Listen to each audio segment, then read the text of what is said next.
So I feel that postmenopause is not talked about enough. And what we hear a lot lately, of course, menopause has not been talked about a lot in general. So we are hearing more about it. But we hear a lot about how to prepare for perimenopause and actual menopause, which, of course, is technically just one day.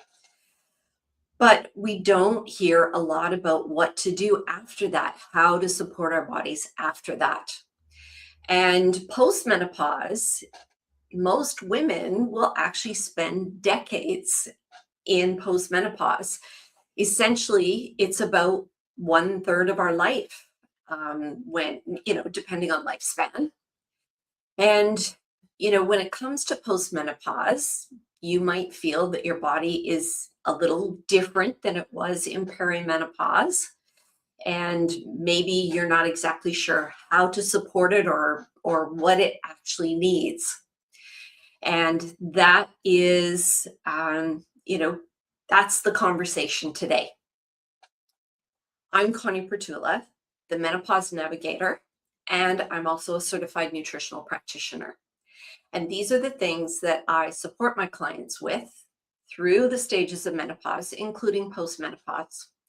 And I often hear from my clients when I talk to them about menopause or, initially introduce myself as the menopause navigator to somebody, people will say, "Oh, I went through that a long time ago. There's nothing I need to do now." And that's really unfortunate, actually. That belief is unfortunate because our body does still need support. It needs support in a different way than what it did previously.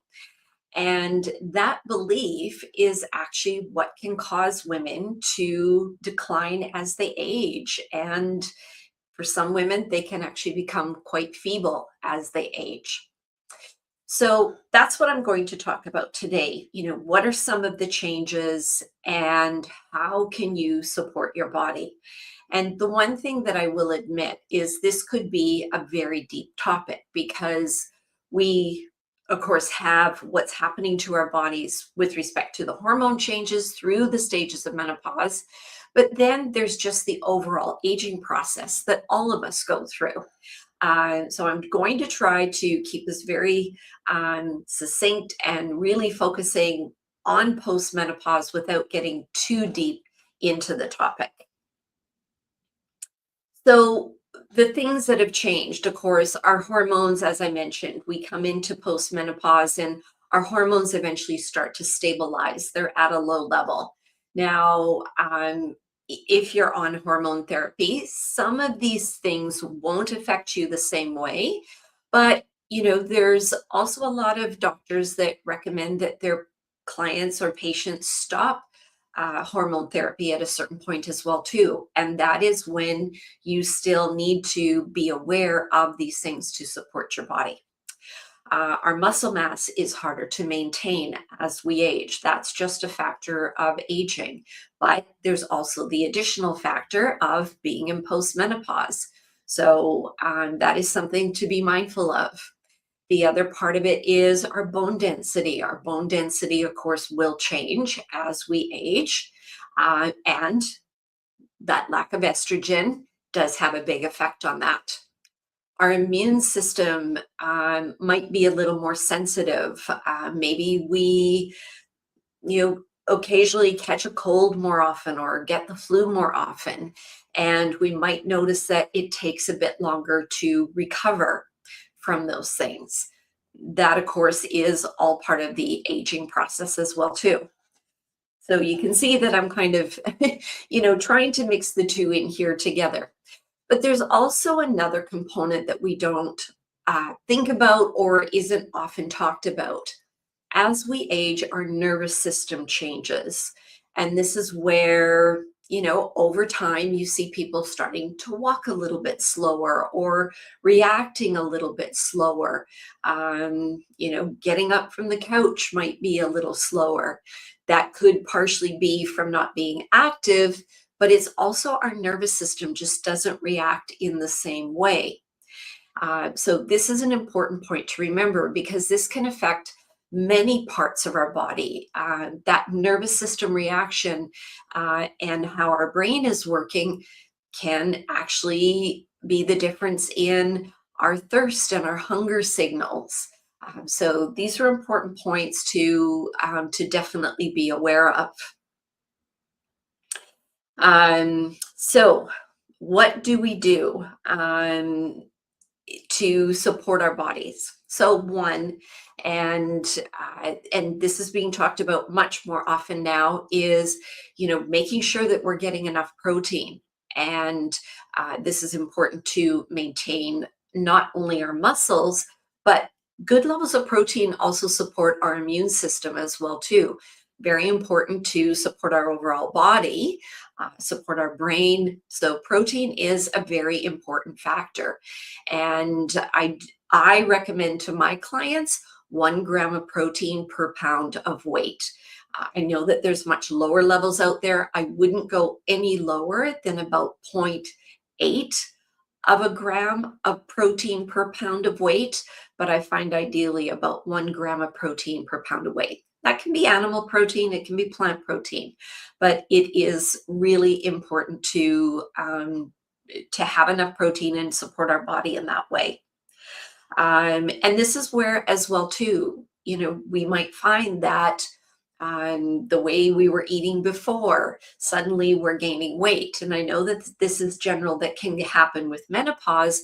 But once we go into postmenopause, and I've said this a number of times, that gaining weight is just not part of the aging process. Yes, things are changing in our body, but it's not a given.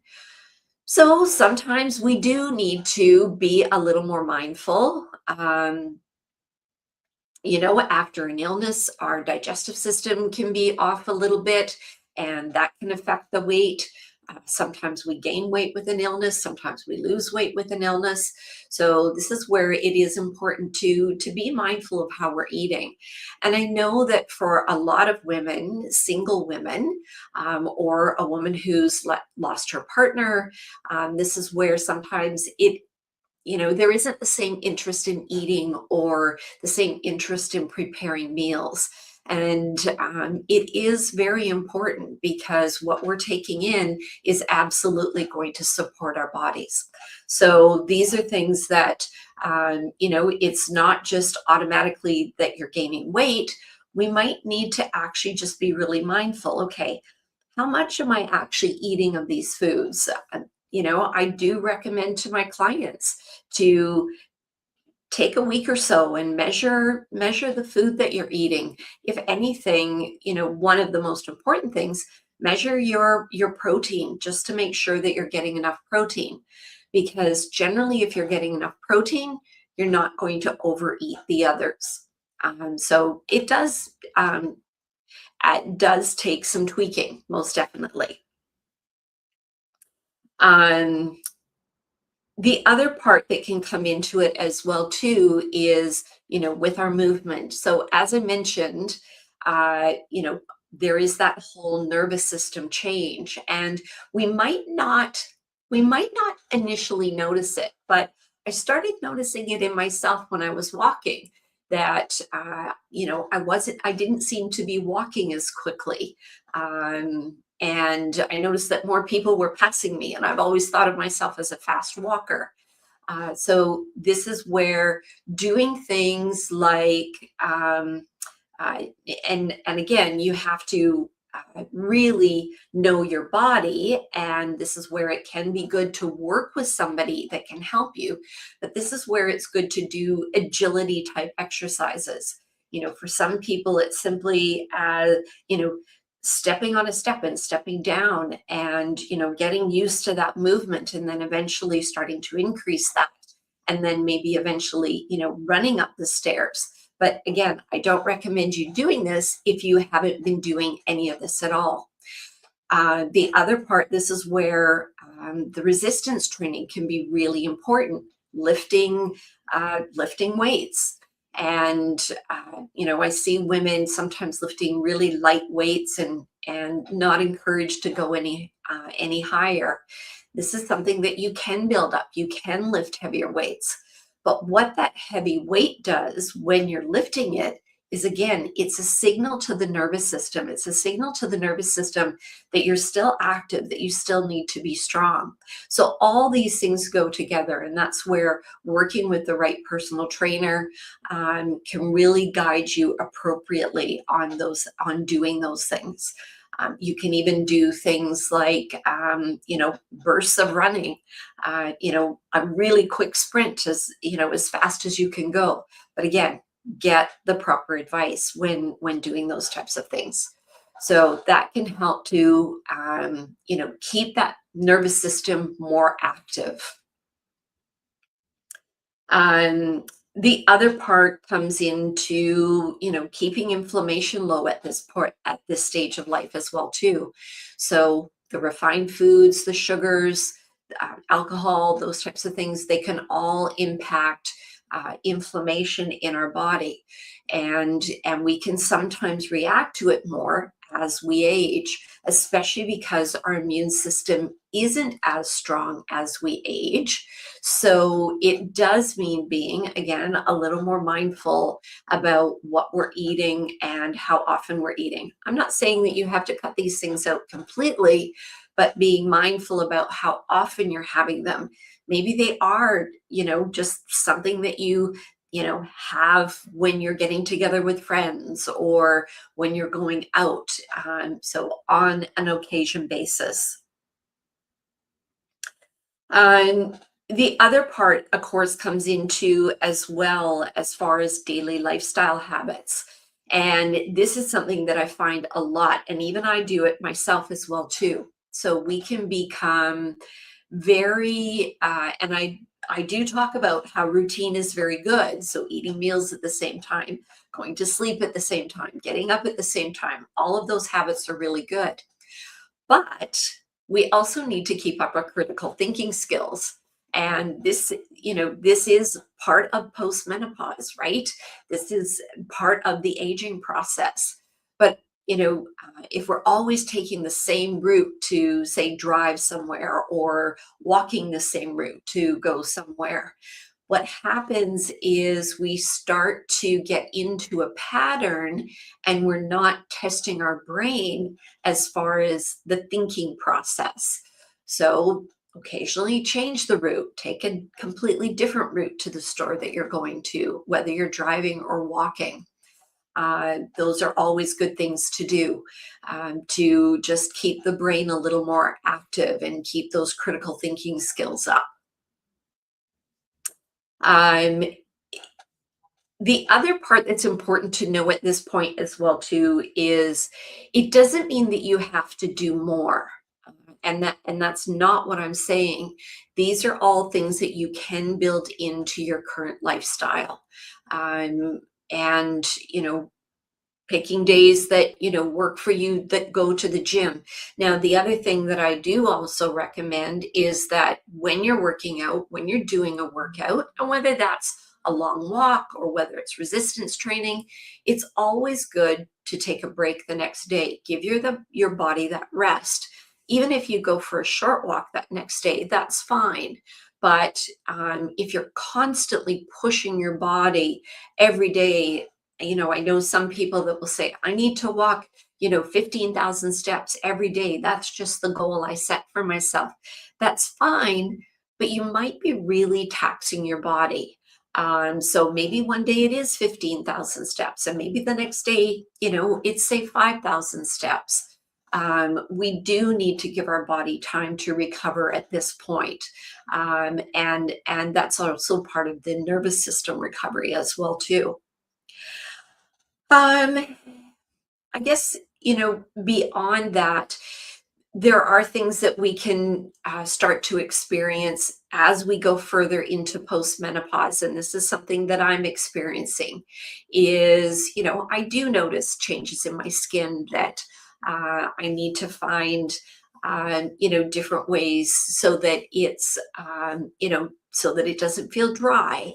And that's where, I do make sure that I'm eating a good fatty fish twice a week. I live on the west coast of BC, so I'm lucky I can have sockeye salmon, a couple times a week. But you could even have something like canned salmon. That's just as fine, or sardines. It's been really popular and trendy in lately on social media. But there's absolutely nothing wrong with sardines.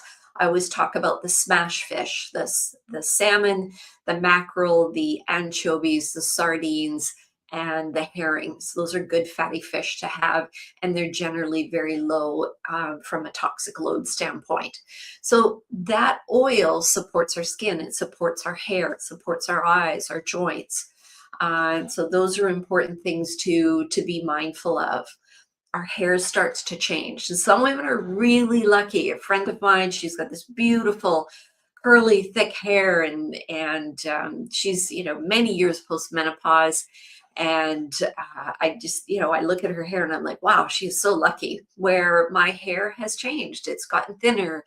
I've got more gray hair coming in, and the texture of my gray hair has changed. So I've had to figure out how to kind of how to roll with it, how to accept what's happening and find a new style. So these are things that that we can do. But the right food most definitely makes a difference. The more we're supporting our digestive system, because our digestive system is what nourishes everything else in our body. So the more that we do those things, then the more that we're going to have that extra support that our body needs. And I let's see, was there anything else? I don't think that there was anything else that I wanted to cover at this point. But I guess the one thing that I really want you to be aware of is that there is nothing wrong with your body. I'm not saying that, but I am saying that it absolutely does need additional support. So believing that when you go into postmenopause, there's nothing you need to do is incorrect. And that's why I felt that it was really important to talk about this, because there isn't much information about postmenopause. The other part, and I have done a video on this previously, that a lot of women start to experience postmenopause is, of course, the changes in, vaginal dryness. They're feeling more vaginal dryness, vaginal atrophy, and I have done a video on that, and I will actually link that at the end of this video so that you can go watch that one, because there are ways that we can support ourselves. We do not need to feel that pain and irritation from vaginal dryness and from labia dryness. So there are ways to support it. That's not an absolute given. And I know a lot of people who, for various reasons, can't even use vaginal estrogen, but there are still ways to support your body. You don't have to absolutely accept that this is just the way it is.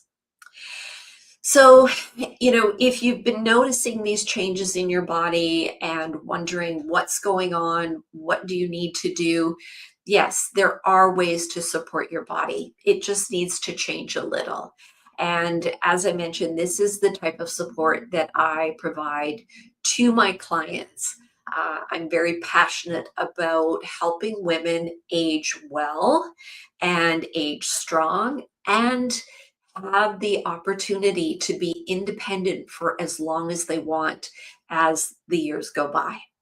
So if this is something that you feel that maybe support would be beneficial, or you're curious as to what that support would look like, then I invite you to have a call with me. We can have a conversation, talk about what you're experiencing, and see if one-on-one support is the right thing for you.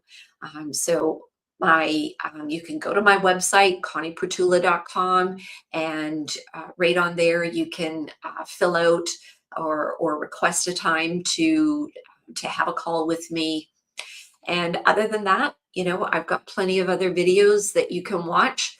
But the way I look at it is that things that we're doing to support our body through perimenopause, menopause, and again, menopause is only one day, and menopause is sort of that or overarching name for perimenopause, menopause, and postmenopause. But we need to support our body just as much through postmenopause as we do through those other stages. And that is what is going to give us the best quality of life as each year goes by. Thank you for joining me. If you've got questions, you can post them down below. I'd really appreciate for you to like and subscribe and comment. That allows my video to be seen by more women because I feel that my content is very straightforward. It's not trendy. It's what every woman needs to do through every stage of menopause. Have a great day, and thank you for joining.